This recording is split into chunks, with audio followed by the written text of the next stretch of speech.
In this session, we'll be discussing about priority with preemption. So, what is a priority with a preemption? Jobs are get executed based upon its priority, but there are some preemptions are also there in this model. So, I will show you how it is happening. So, P1 process has come with a priority 5. So, immediately process P1 is given to CPU. P1 is busy CPU. Suddenly, during execution of P1 is not completed. P2 has come with a priority of 7. Then immediately, OS notices that currently with the CPU P1, which is having a lowest priority, I have received latest 7 priority. Then immediately, it suspends. It suspends, put it in the ready back. Then P2 is given as it is having highest priority. So this is what exactly the meaning of preemptions are imposed on the priority scheduling algorithm. So what are the real-time examples of this? The real-time examples are, so I'm watching a movie, suddenly a call comes, then immediately your movie is paused. So you will interact with the call. So during interaction with the call, an SMS has come, then SMS is notified. That is how the priorities are. So by imposing this, we will look at this example carefully. This is very typical example. Please focus. At arrival time 0, no process has come.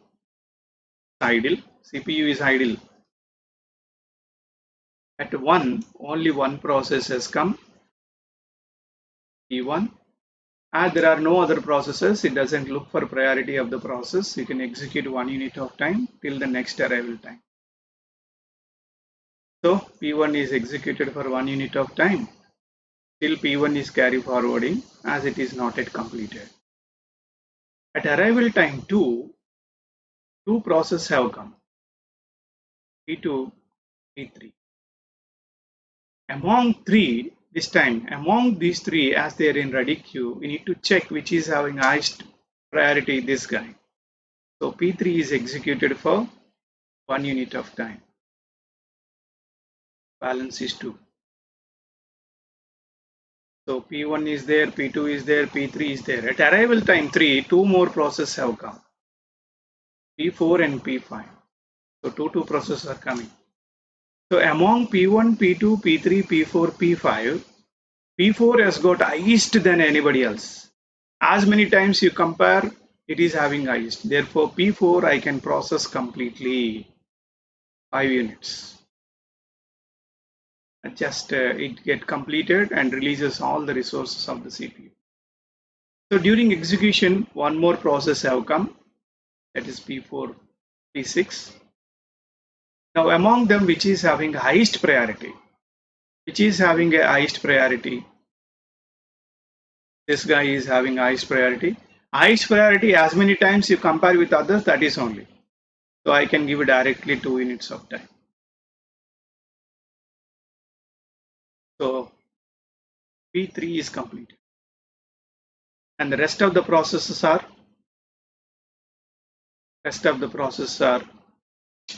P3 is completed at 10.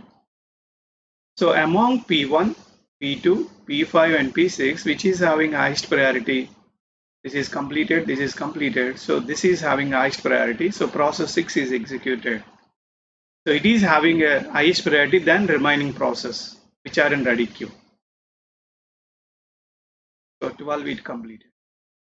Then among the remaining process, this process and this process and this process, this is having 5 priority, this is having 5 priority. Again, there is a conflict. If priorities are same, we need to look at what? Lowest arrival times.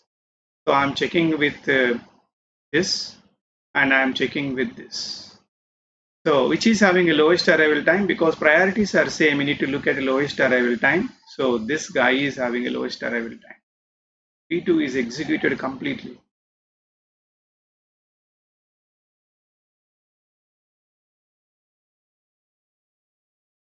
Then after that, this process, because it is having a 5 priority, so P5 is executed for 1 unit of time.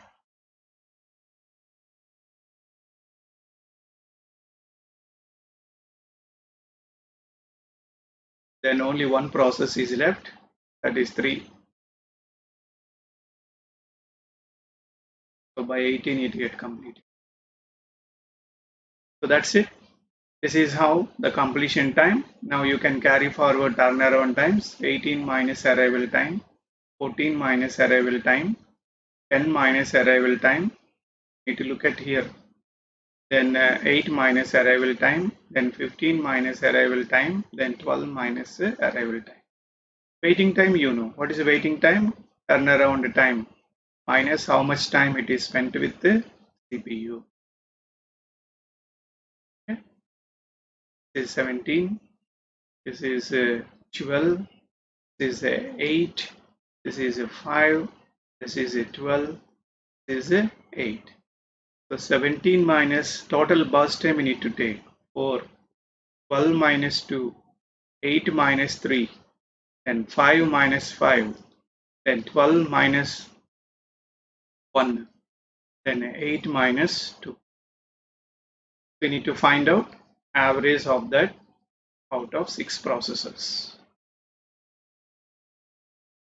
So this is how to do priority with the preemptions.